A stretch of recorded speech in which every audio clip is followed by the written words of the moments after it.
to oppose this motion, and I do have various reasons why I urge the House to reject this motion.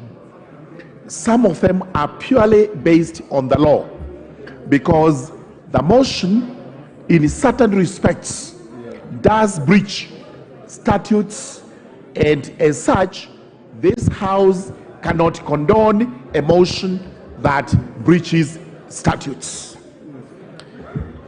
Mr. Speaker, if you allow me to move, because I have limited time, I wish to draw the attention of the House to the affidavit in support of the motion. The affidavit is sworn by the mover of the motion before a commissioner for oaths. It is also very clear from the motion that the affidavit was drawn by a law firm of Messrs. Brian Kaemba, Kamau and Company Advocates. It then becomes apparent on the face of the record that the affidavit was commissioned by the same advocate Odruet.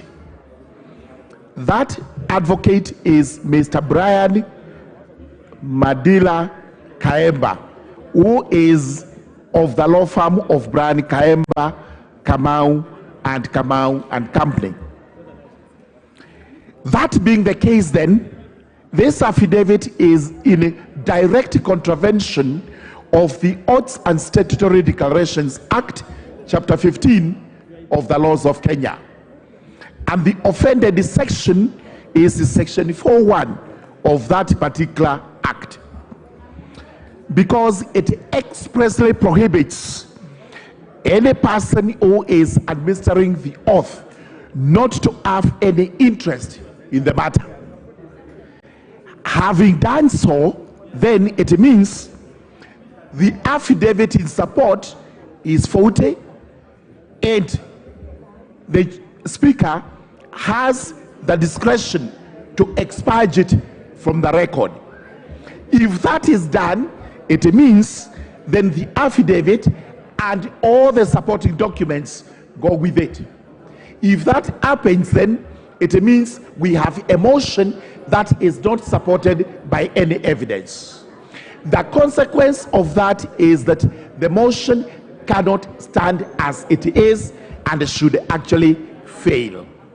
For that reason, and I do reserve my rights to raise this at any stage, I urge the House to reject this motion for being in contravention of the statute.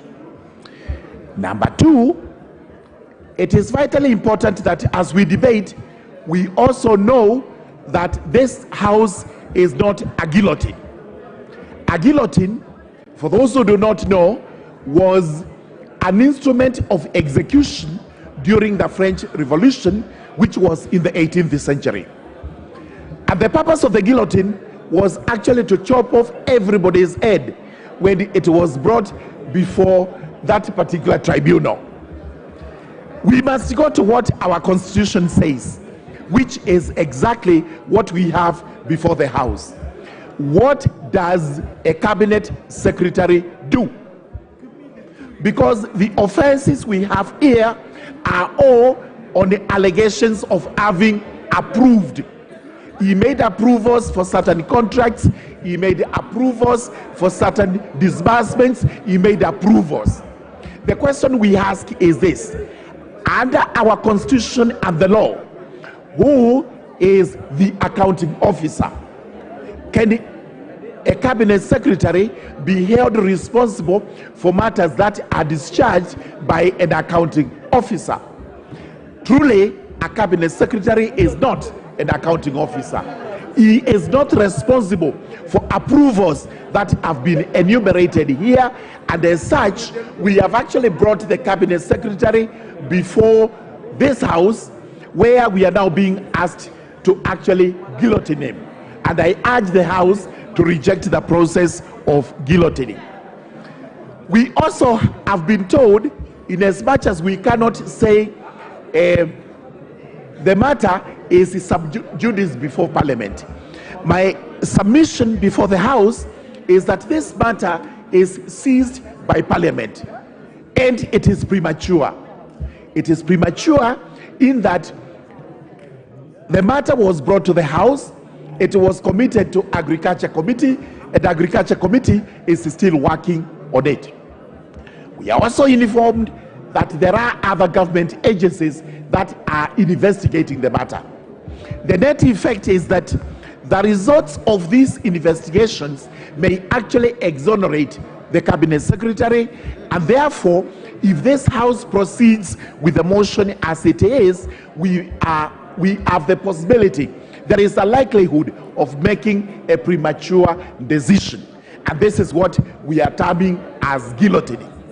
So, honorable members, as we debate, we must also confine ourselves to the provisions of the Constitution, to the provisions of the law, so that we do not execute an unjust matter before the House. What would happen if... Yes, Otienda Mola, there's a point of order, Murungara. Thank you, Mr. Speaker. Mr. Speaker, I have labored to listen to my chairman make his submissions on this point. And he has made 2 points which essentially question your directions on this matter. He has made submissions on the admissibility of the affidavit. Now he's making submissions on the admissibility of the debate on account of the fact that it's before a committee which is junior to the House. Is it in order for my chairman, Honorable Murungara, to question your admission of this matter to debate? Thank you, Mr. Speaker.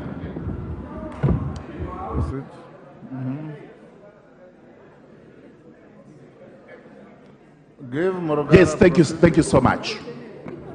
The Speaker, sir, understanding orders.